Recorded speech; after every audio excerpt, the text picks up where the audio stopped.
Welcome to Artsys Access, coming to you from the headquarters of Artsys Media. I'm Michael Artsys, and joining us from Baltimore, Maryland, a very, very interesting guest. He's a great guy. He played football in the NFL for many seasons with the Redskins and the Cowboys, Super Bowl appearances. He's done it all. He's a lawyer, and he's also been a columnist for the Washington Post in addition to that, which is most surprising and most exciting. Jean Fugett is joining us. Jean, thanks for joining us today. Hey, Michael, good to see you. How are you today? I'm doing terrific. Thanks for joining us. I wanted to ask you first about the NBA. I know that you've been involved in many labor situations in the NFL. You were very closely involved in the last lockout, and before that, prior to that, you were involved in the first work stoppage. You were very instrumental in that. So talk to me about what the NBA is going through, and do you think they're going to lose their entire season? Well, the NBA hired the same lawyers that the NFL hired. And the original NFL strategy, as you recall that you reported explicitly, was the fact wanted to see if they could break a union. Because they don't have a union, then they don't have to about negotiating a deal with minimums, maximums, insurance protection, and the like. They don't have to share the revenue with the players. So the union is pretty figure, but they got 15, 30-some teams. It's not a bunch of guys, and all you need is like over of them to sort of want a union. So right away, they're testing the whole structure. Now, I'm proud that the players so far have been unified together, but they have really been tested because they have canceled games. So, but it's hard to see if they want to change the formula and bless when they're able to sell six while this is going on.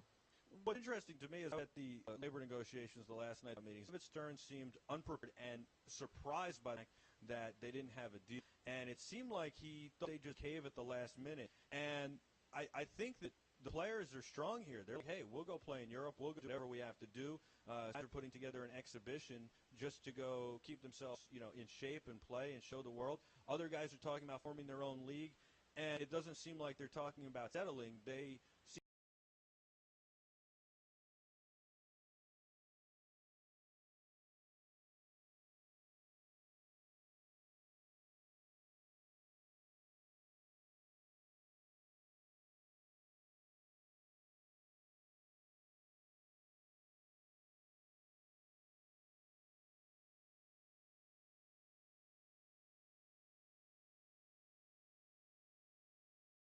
seem to want what they feel is right for them, and they're not going to settle for less, which is really good for the future of the game and for the future athletes. But a lot of people do say that the NBA can't survive under these circumstances as a league. Well, I don't think that's true. The NBA was here before me and you. So I think the NBA is here to stay. I think basketball is global, it's international, and it's a huge, huge business. And it's so valuable that even while there's a lockout, that you could sell a team. Think about that. What other business do you know that's not even existing and you could still sell for as much money as they got for the 76ers? I mean, think about it. If I'm a player and I see that, I said, come on, man. That's one of those come on, man deals. Well, it's hard to sell a business that loses money, isn't it?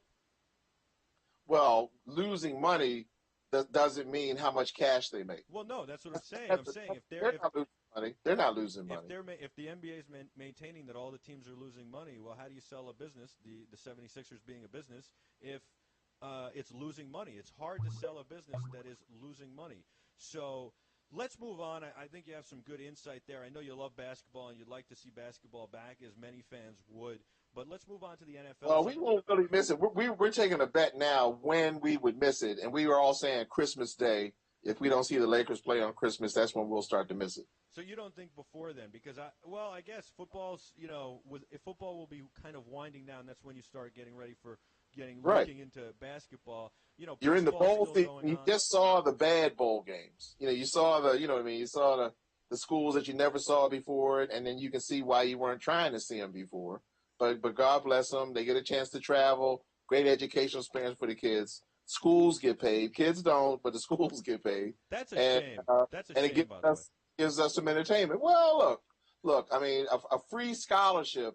I mean, you saw the president today talking about how it's very hard to go to college. So if you got a chance to get a full scholarship to play ball, I mean, really, what is that worth? Well, I agree with you, and it is worth something. But on the other hand, you have a lot of times you have kids who are so broke they're eating ramen noodles or they're having trouble making ends meet. No, there's no excuse for that. I mean, I don't know about their families, and maybe they come from families that have that kind of situation, and that's a problem that we have to address in America because I mean there are so many people that are living below the poverty line, and that's no joke. But if a kid is lucky enough to get into one of those programs, they do feed them. Well, okay, you're right about that, but then what about when they're not playing or when they're not at school and stuff? I Well, mean, the year-round programs, the kids that get counseled wisely are in school year-round. well, then, Why would you ever drop out of school? Come on, you got a free thing. All you got to take is 1 or 2 courses in the summer. You can stay in the dorm free, and everything's paid for. well, I mean, how if about they're taking advantage of that, they need to go hungry. how about like a program like Ohio State, 100,000 seats, they fill the arena. These kids take a risk of being injured playing football, or let's use football as an example. They're not getting paid any money. The school's raking in the money on those situations, merchandising, jerseys, hats, the whole deal, and they're raking in the money. Yet these guys, yes, they're going to school for free, but they're not making any money off that. If they get injured, they might You never raise make an that. issue about the guys getting hurt, and I think that there should be a lot more insurance money available for college athletes that get injured. I mean, college athletes get injured, some career-ending injuries. Many get injured that take into their adult workforce, but yet I don't think that they're available to under workers' compensation laws to be compensated. So I think that college athletes should be able to get a workers' compensation or some kind of insurance so that they have an injury, they should be able to get lifelong benefits for that injury if it was incurred playing college football under scholarship. I think that that's a wonderful idea, actually. I think that that might solve most of the problems. It's not going to solve all the problems, but I think that you just came up with a brilliant idea, and I think that that's something that's very important because the most important thing to me is that these guys are going to get injured or could get injured playing college football. Will get injured. Somebody asked me the other day, man, well, what's it like in football? I mean, you played 8 years. I mean, did you avoid it over 8 years? I mean, how often did you get hurt? And I said, well, look, let me just give you an example. At the start of a game, where in the first play of the game, the guy gouges me in the eye. So I'm blinking. The next play, I'm mad, and I punch him, and I scrape skin off my knuckle. And then the third play, he steps on my ankle. So we have to punt. So I'm limping off the field, bleeding and wincing, and I just go sit down. I mean, I want to go to the trainer? No. Look, you're going to get beat up every play. You are trying to deliver a blow as hard as you can against another person. Think about that. And I didn't really understand that till about my second or third year. But once I did, that's when I became all pro. And it's not only 8 years, by the way, because you got to count college, you got to count playing when you're growing up in high school. You got to. Well, I didn't. I was a basketball player. See, I was really lucky, and I don't believe that people should play tackle until they get into the 9th grade. Really? See, oh yeah, the body's not developed. I mean, they're more susceptible to concussions at a young age. Many of the concussions don't occur from the direct contact, but it occurs from the whiplash that occurs by a blow being delivered somewhere else on the body and the muscles not being strong enough to control your neck being snapped back. The time I got knocked out the worst was when my neck snapped back. I don't think it was the blow, but it was the force of the blow, my head going back, cut off the circulation. And every time I go and talk to young kids and I ask them, how do you blow your neck? And they don't know what I'm talking about, I wince. And I just look at the coach and just sort of shrug. I mean, what happened to flag football? Then girls can play. Football is fun, man. Football up through junior high should be flag football. Passing leagues, I believe in that. That's really football. I mean, the tackling and blocking part, that's more of an adult or mature teenager thing, and it's not for kids. Well, I think you bring up a really good point there as well. I think that, it's not a bad idea, especially because of so many concussions. I know that in hockey, I played hockey growing up. I also played football. But in hockey, they don't let you play checking until you're about 14, which I guess would be about. Well, there you go. Grade. See? So that's right. You're on the ice, you're playing, but there's no hitting. There's no right. Occasionally bump into people. Hey, football is fun, man. To me, football is running and catching the ball and running. Well, you probably. I mean, when you're a kid, some of the best games are playing two-hand touch or flag football. Some of the best games were at the 2800 block of Mosier Street, where we could dodge in between cars. We had parked cars on both sides of the street, and we're playing. About 4 row houses was the length of the field. And long as you didn't go on the sidewalk, you were inbound. So we were running down and out between cars, breaking people's aerials and stuff. But that's how, and one day a guy said, man, let's play tackle. I thought he was kidding. So we actually tackled one time on asphalt. But football, we just love football. When the Colts won, we immediately went outside and started throwing the ball, imitating what we had just seen. Yes, and that is the best part of football when you're a kid, that's for sure. Let's talk a little bit about the NFL now. What do you think of what you've seen this season in the NFL? A lot of unexpected things, some things expected. I kind of expected the quarterback controversy in Denver, but I didn't expect the Dolphins to be as bad as they are. Chad Henne goes out with an injury. You've got teams like the Raiders that started hot and now are having quarterback trouble of their own. Carson Palmer comes in there, and he's not helping the situation any at this point. He, obviously without training camp, it's hard, so he might be able to help the situation. The Jets not doing as good as many people had thought.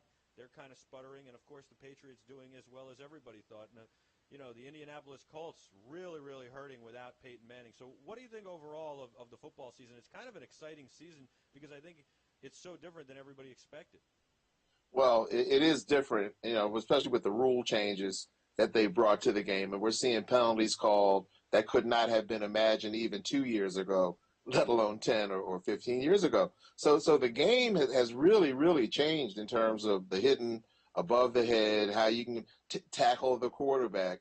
And they really dialed the game back quite a bit. So there's been a real adjustment as to that. And some teams are adjusting to it better than other teams. It suits certain teams' style of play more than other teams. Now, you're seeing a lot of system challenges, and you got to remember, you're talking about a 16-game season, not a 162-game season or an 82-game season. So every week is a snapshot, and it's a pendulum, and it can swing back and forth so quickly. I mean, early in the year, the Redskins were hot. Grossman didn't look like Grossman, but that was a snapshot. And then you keep going, well, he really was Grossman, and he throws all the interceptions, all right? And then early year, Minnesota, okay, well, Donovan McNabb, maybe he can play here. But then thing goes on and he can't.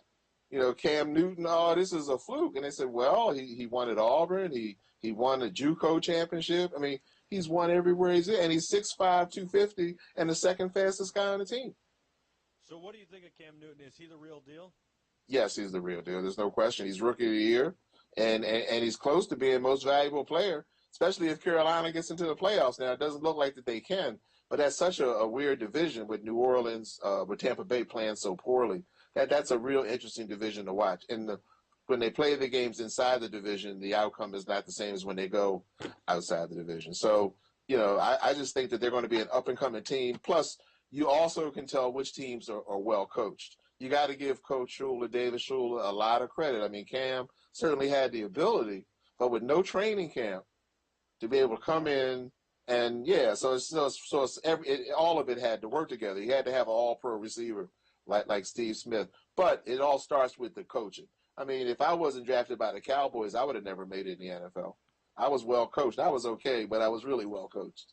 Hardly okay, an all-pro tight end for the Cowboys and Redskins, one of the first guys to go in free agency to the Redskins after winning the Super Bowl with the Cowboys. Jean Fugett is joining us. He's a great man, and this is Artsis Access. I'm Michael Artsis. Jean, what about the Tim Tebow situation in Denver? What do you think of Tebow? A lot of people say he's not going to make it as a quarterback. They made a nice comeback, but it was against the Dolphins. What do you think of Tebow? Well, it's very hard to take a pounding. I mean, he would be most effective running the offense he ran in college. He proved that he could run an offense like that. So, look, I played with a quarterback that didn't throw very far or very accurately, but he knew how to get the team to win. His name was Billy Kilmer. Now, he runs faster than Kilmer. He's bigger and stronger than Kilmer. It seems that they want to win with him. They can put him in a system where he can win, but they haven't been able to do that to date. Gene, what about in the next few weeks? You're going down to Dallas. You've got a very special moment there with one of your former teammates. Flanker for 3 years. For 3 years, Drew Pearson was my flanker, and then of course when I was playing some split end, we were on the field together in that regard. But I'm so excited that Jerry Jones has chosen Drew along with Charles Haley and Larry Allen to go in the Cowboy Ring of Honor. and Russell Fugett and myself will be representing the family. And hopefully these Cowboys can see what the real Cowboys, because these are the Aikman team and the Roger Staubach team, and they can see what real Cowboys look like. Do you expect that you'll talk with the guys, that you'll kind of give them a pep talk either before the game or in the locker room or something, and Well, tell them what real Cowboys are all about? There's going to be some social stuff. We're not going to get in the locker room, but I got a lot of respect for Ware and Witten. I mean, I used to see them at the player rep meetings, and I think they're two of the best at their position. I mean, just think Witten at tight end and Ware may be the best defensive player in the game, and I'm glad that finally he can play for a coach like Rob Ryan. I'm impressed with Charles Haley and Allen. That's a great class to go into the Ring of Honor with. I tell you, I mean, Cowboys. I mean, Jerry has just done. I mean, from the very first day, he was intent on continuing what was already a tradition of excellence, and not only getting good players, but players off the field as well. I mean, these guys are really solid, the kind of guys that you want your kid to grow up to be. Well, Gene, I want to thank you very much. Before I let you go, it's been a pleasure to speak with you, and I know we're going to do a lot more in the weeks to come. We'll have a lot more with you. But right now, if you had to pick two Super Bowl teams, who would they be? The two teams, the one from the NFC and the one from the AFC, who would they be? Well, I would say Green Bay in the NFC. They just look that good. Yeah, and that's pretty easy. And then in the AFC, I'm really not sure yet. I think that Pittsburgh, has a chance if they can get that line corrected. I mean, you got to look at the AFC teams that have the top quarterbacks. I was really shocked at how poorly the Chargers played against the Jets last week. I mean, I can't attribute that to anything but Norv Turner. I just don't understand that, and how the Jets can get as far with not a whole lot is just amazing. So right now it would be very hard to pick an AFC team. So I'm just going to equivocate, but it's still going to be Green Bay that I have as the top team in football right now. And you don't think the Patriots are going to do it in the AFC? No, I haven't seen it yet. No, they're not a complete team, and it's too early to tell. I could tell you the teams that are going to be in the playoffs, but I can't tell you again. When I said my whole theory is just a snapshot. So 2 months from now, I mean, everything could change. If you get on a hot streak, anything could change. Well, Gene, as always, it's great talking with you. I look forward to doing this again soon on Artsist Access and bringing a lot of content, great content to the viewers. You're amazing as always, so thank you very much for your time. All right, man. Thank you, and looking forward to it. I'm Michael Artsist. That was Jean Fugett. We'll be back soon with a lot more, so stay with us. I'm Michael Artsist. Be terrific.